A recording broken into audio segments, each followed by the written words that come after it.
Ayon, what's up mga boss? Good afternoon. So, nandito tayo ngayon sa ating munting manukan mga boss. At nandito ulit tayo sa range area. So, dito tayo nakatutok mga boss kasi kung kita nyo naman sa nakacord, mga ano yan, mga ginamit nating broodcock at broodstag. Ilan na lang yan kasi nabenta na natin lahat. So, nakapokus tayo dito sa mga sisiw mga boss. Yan, check natin mga boss.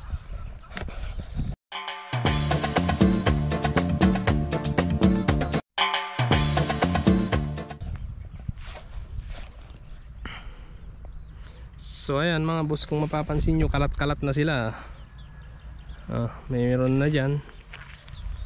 Ayan, nag-explore na sila mga boss. Hindi ka na katulad ng dati na nandun lang sila sa may silong nila.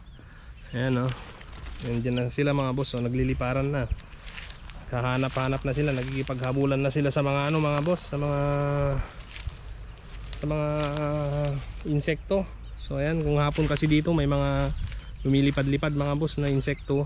Ayan, nandyan sila mga boss.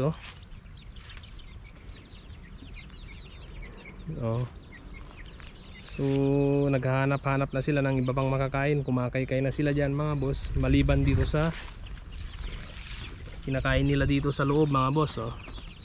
Ayan, nandito yung iba. Ayan, kumakain sila ng patuka dito. Tapos yung iba naman ay nandun sa labas mga boss.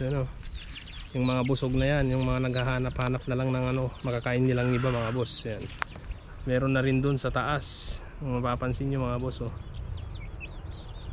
dun sa taas, nakalipad na dun. Yan, at naglagay na rin pala tayo ng alpasan mga boss. Yan, mahigit 1 month na sila. So naglagay tayo ng alpasan dyan sa taas, dyan sa loob. At dyan na yung iba, dyan na humahapon mga boss paggabi. Yan, lumilipad na sila dyan. So far okay naman mga boss. Wala pa namang naging problema. Sana tuloy-tuloy. Wala tayong maging dito mga boss, maging problema. Yan, so far okay sila. Yan, So nandun yung isa mga boss sa taas. Yan. So, parang may inaano siya dun, tinutuka siya dun. Yan. Dito sila mga boss. Ayan Ayan, may mga nakakain na sila dyan mga boss. Pero tuyong-tuyo na rin tong mga boss, damo. So hindi pa natin na ipaalam yung makina ni X-Cap na gamitin sana natin pang patubig dito. Pero so far okay pa naman.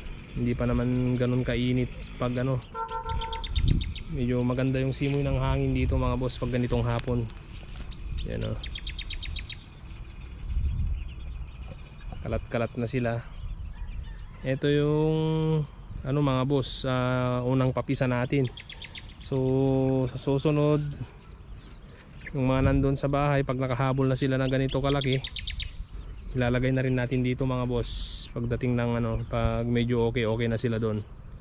Kinukumpleto pa natin yung vaccine nila mga boss para pagdating nila dito hindi sila manibago or kayang-kaya na nila yung mang maging sakit dito mga boss.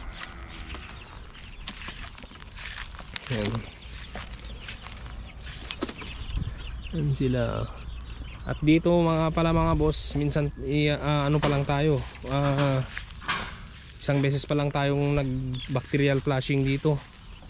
Nung nung kalalagay natin dito ng 3 days. Yan, nagbigay tayo mga boss para kung ano man yung natukaan nila dito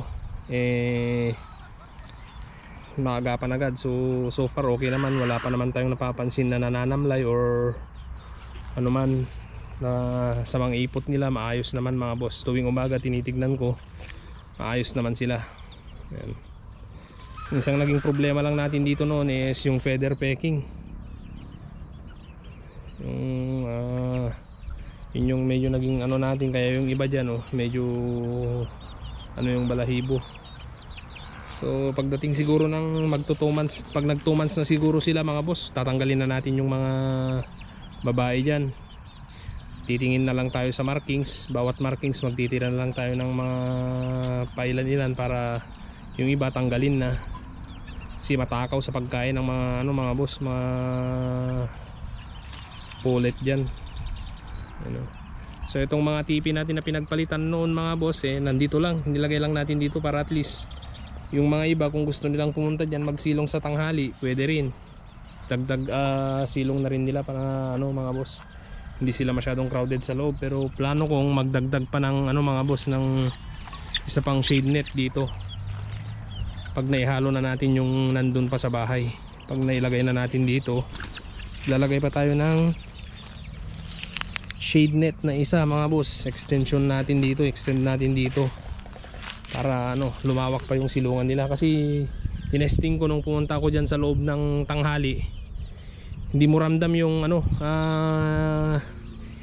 init ng araw, hindi mo masyadong maano mga boss, madadama yung init ng araw sa loob, presko, malamig. Yan.